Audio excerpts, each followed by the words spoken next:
नमस्कार, नमस्कार साहेब. सध्या 2 ते 3 दिवसापासून दिवसभर उन्हाचा कडाका आणि रात्रीला पावसाचा धडाका हे महाराष्ट्रात सध्या चित्र दिसत आहेत. हो, कारण मागे सांगितल्याप्रमाणे 13 आणि 14 तारखेला पश्चिम महाराष्ट्रात मराठवाड्यातल्या काही भागांमध्ये काही ठिकाणी मध्यम तर काही ठिकाणी जोरदार असा वादळी वाऱ्यासोबत पाऊस झाला. तर हं. अगोदरची उष्णता आणि ह्या पावसानं निर्माण झालेलं दमट वातावरण हं. आणि त्यामुळे उष्णतेची दाहकता ती आहे, जी दाहकता वाढलेली आहे.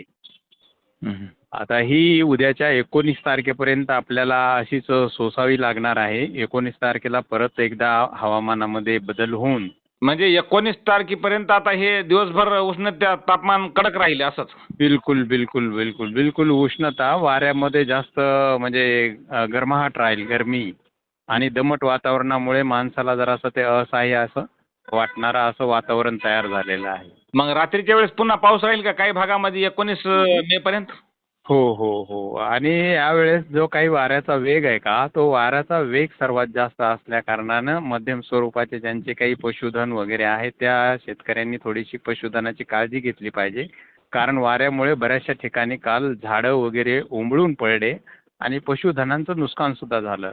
हो, हो, हो. तर पुढील येणाऱ्या 19 तारखेला सुद्धा असंच वादळी वारं राहील. बरं. म्हणजे कोणकोणत्या जिल्ह्यात पाऊस राहील सर हे? हा जो पाऊस आहे, हा पाऊस नांदेड जिल्ह्यामध्ये, अहिल्यानगरमध्ये आणि दक्षिण भारतामध्ये तर सर्वच बेंगळूर वगैरे जे आहे त्यामुळे आपल्याकडे नांदेड, अहिल्यानगर आणि सोलापूरचा काही जो भाग आहे, सोलापूर, तुळजापूर या परिसरामध्ये सुद्धा वादळी वाऱ्यासोबत हा पाऊस होणार आहे. 27 तारखेपासून तर मान्सूनची दिशा अग्रेसिव्ह आहे आणि जूनच्या पहिल्या आठवड्यामध्येच मान्सूनच्या सरी बरसतील अशी अपेक्षा ठरून हा अंदाजा सर्व शेतकऱ्यांसाठी सुखदायक राहणार आहे. नक्कीच, नक्कीच. सर, सर्व शेतकरी बांधवांना समजेल अशी छान माहिती दिली सर. धन्यवाद. ओके, धन्यवाद.